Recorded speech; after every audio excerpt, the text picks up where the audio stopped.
Raji beauty and health. இன்னைக்கு நல்ல பசி உண்டாக, அஜீரணம் சரியாக, குடல் புழுக்கள் அழியிருக்கு.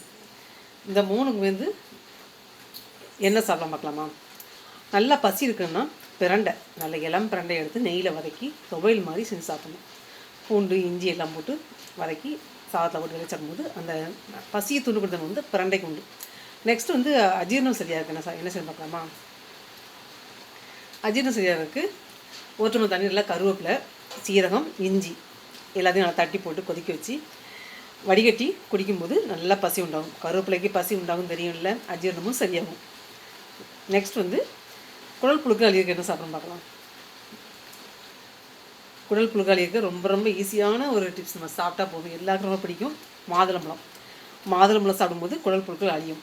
நல்லா நாட்டு மாதிரியாக வாங்கி நாளைக்கு இனிப்பான மாதிரியாக வாங்கி சாப்பிடுங்க. அது தோற்று சத்து இருக்குது பார்த்தீங்களா, குடல் புழுக்கள் வர விடாமல் தடுக்கும்.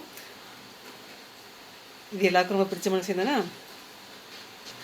அப்புறம் இன்னொரு ஈஸியான ஒரு முறை சொல்லேன். குடல் புழுக்கள் இருக்குது. வேப்பங்குச்சியை கொண்டு பல் விளக்குனாலே போதும். அது வயிற்றில் உள்ள கிருமிகள் அழிக்கும், பல்ல உள்ள கிருமிகள் அழிக்கும். அப்புறம் வயிற்றுள்ள பூச்சியை வெளியேற வேப்பம்பூவை என்ன செய்யணும், மோரில் ஊற வச்சு அதை நல்லா வெயிலில் காய வச்சு பொடி பண்ணி அதில் ஒரு ஸ்பூன் சாப்பிடும்போது, காலையில் சாப்பிடும்போது வயிற்றுல பூச்சிகள் வெளியேறும். எல்லாமே கொஞ்சம் டேஸ்ட்டாகவும் ருசியாகவும் உள்ள டிப்ஸாக தான் இருக்குது. இந்த குடல் புழு பூச்சிகள் வெளியேறதுக்கு எதுவுமே கஷ்டப்பட்டு சாப்பிடக்கூடிய பொருள் கிடையாது. ஏன்னா வேப்பம்பூலாம் மோரில் ஊற வச்சு நம்ம வறுத்து காய்ச்சி பிடிக்கும்போது அதில் கசப்புத்தன்மைலாம் நீங்கள் கொஞ்சம் கொஞ்சம் குறைதான் செய்யும், டேஸ்ட் கொடுக்கும். அதே மாதிரி மாதுளம்பழமும் அதே மாதிரி தான் குடல் புழு வெளியேறதுக்கு.